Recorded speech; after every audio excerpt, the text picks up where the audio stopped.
Okay, good morning.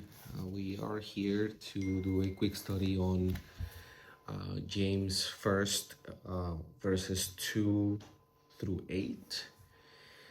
This is a Bible study that we have been doing here in my house with my family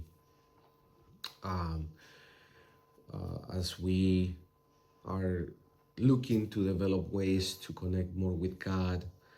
We came to the discovery of James first the other day.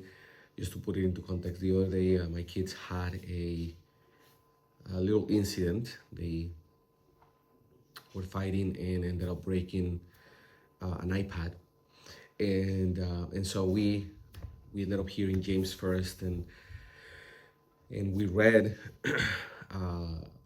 and broke it down into pieces so that with that we hopefully help them understand and develop a different mindset when it comes to the different temptations that as humans we go through. So let's read it together. If you have the Word of God with you, open it up in James first, and we're going to read again from verses 2 through 8. I have the King James Version, by the way. All right, my brethren, count it all joy when ye fall into diverse temptations, knowing this, that the trying of your faith worketh patience. But let patience have her perfect work, that ye may be perfect and entire, wanting nothing. If any of you lacks wisdom, let him ask God, that giveth to all men liberally and upbraideth not, and it shall be given him. But let's ask him in faith, nothing wavering, for he that wavereth is like a wave of the sea, driven with the wind and tossed. For let not that man think that he shall receive anything from the Lord. A double-minded man is unstable in all his ways. So let's break it down into sections, verses 2 to 4. So it talks about temptations, but it also says that temptations try faith.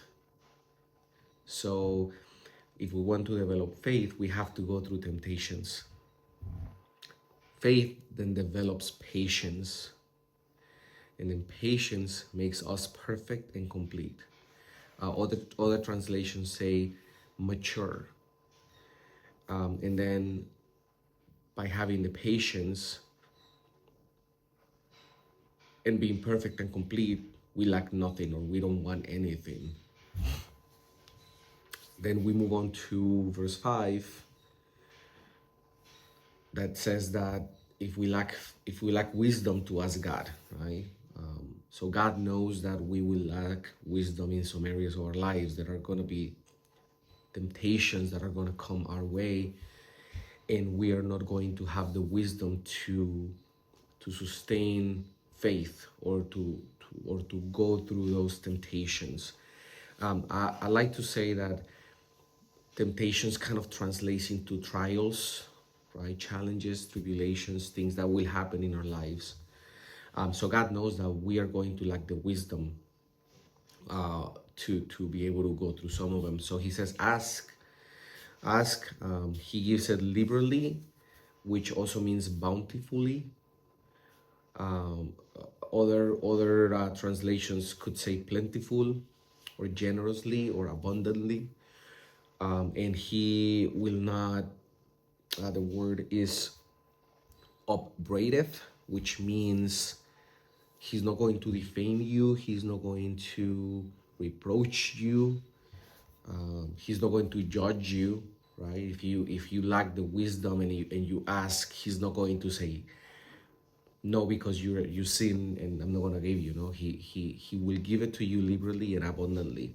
However, there is a there's a clause here that says that we must ask in faith, not doubting. And then it says, for doubting is a lack of faith. So I invite you to go back to verses 2 and 4 so that you know and you can see what develops faith.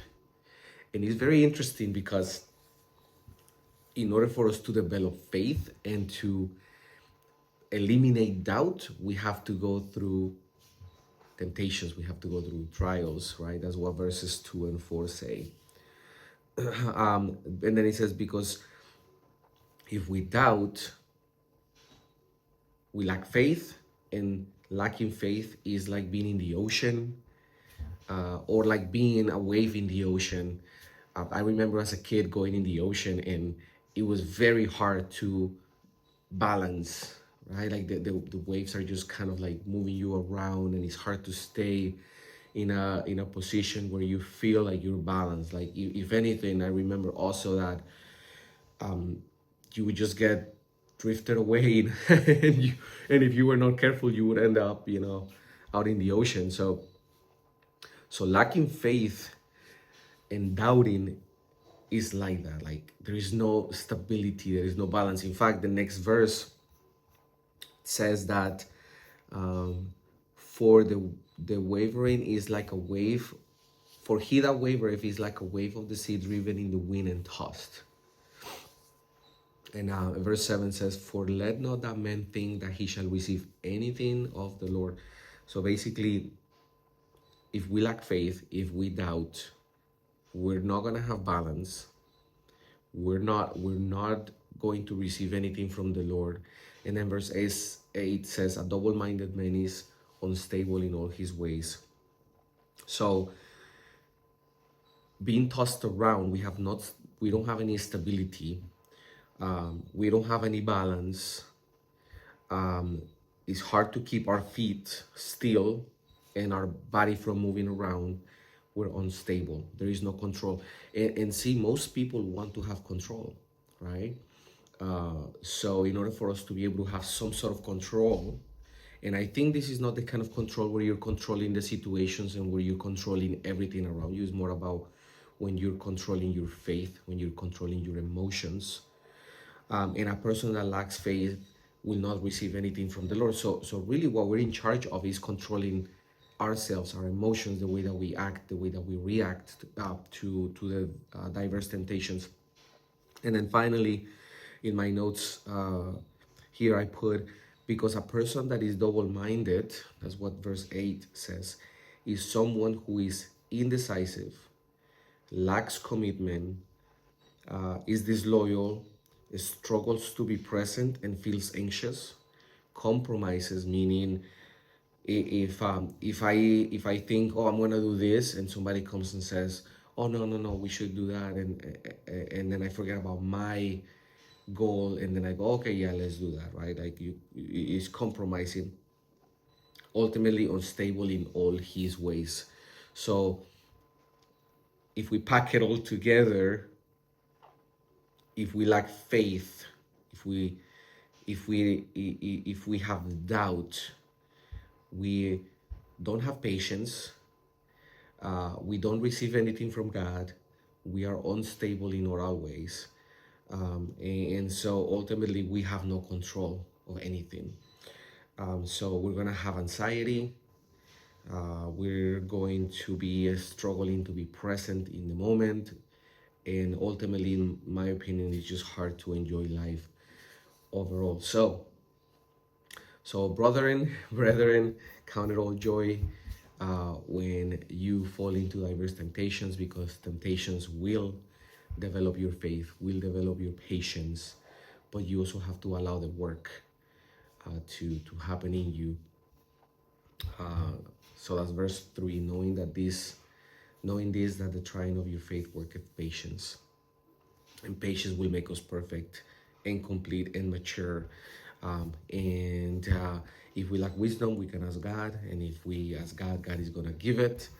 And if we ask with faith, no doubting, no issues there. But if we doubt, all of these bad things are gonna be the result of it. So thanks for watching this video. I appreciate you sticking around with me for this Bible study. This is my first one, so I will continue to make more videos like this, and hopefully we can all learn together. I invite you to read the Word of God. I invite you to make sure that you learn all of these things, all of these concepts. I would appreciate a thumbs up, and I would really appreciate you subscribing to the channel so that this message can get to more people. I think it's important that people learn about this, because I think most problems will be solved by learning this. I think a lot of people have doubts and fear, and a lot of people are suffering with anxiety. And if we were just to learn this, I mean, in 7 passages of the Bible, it tells us what is the formula for us having a better life. So imagine, as we continue to read the Bible, how many more lessons we're gonna be learning. I'm excited. So again, thanks for joining, and I look forward to seeing you in the next video. Bye.